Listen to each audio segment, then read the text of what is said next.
एक समय की बात है जब भगवान बुद्ध इस धरती पर विचरण कर रहे थे। उनकी उपदेशों और शिक्षाओं से लोगों का जीवन उज्जवल हो रहा था। एक दिन उनके पास एक व्यक्ति आया जो जीवन में गहरे दुख और परेशानी से गुजर रहा था। उसने बुद्ध से समाधान मांगा।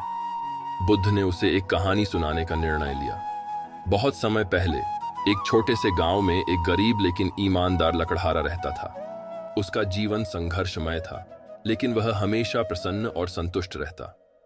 एक दिन जब वह जंगल में लकड़ी काट रहा था, उसे एक सुनहरी चिड़िया मिली।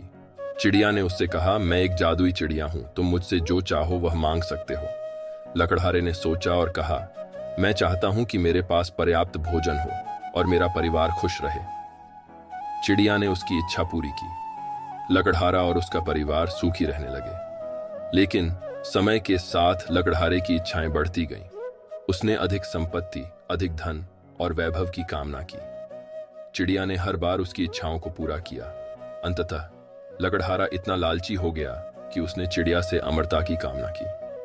चिड़िया ने उसे चेतावनी दी कि अमरता वह चीज नहीं है जिसकी वास्तव में कोई कामना करे, क्योंकि सभी चीजों की अपनी सीमा और समय होता है। लेकिन लकड़हारा नहीं माना और चिड़िया ने उसकी इच्छा पूरी की। अमरता प्राप्त करने के बाद लकड़हारा ने जीवन के सारे सुख खो दिए।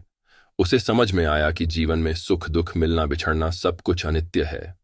भगवान बुद्ध ने इस कहानी के माध्यम से बताया कि लालच और असंतोष हमें कभी भी सुखी नहीं बना सकते।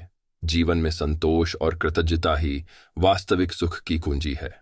उन्होंने सिखाया कि हमें अपने पास जो कुछ भी है उसमें संतुष्ट रहना चाहिए।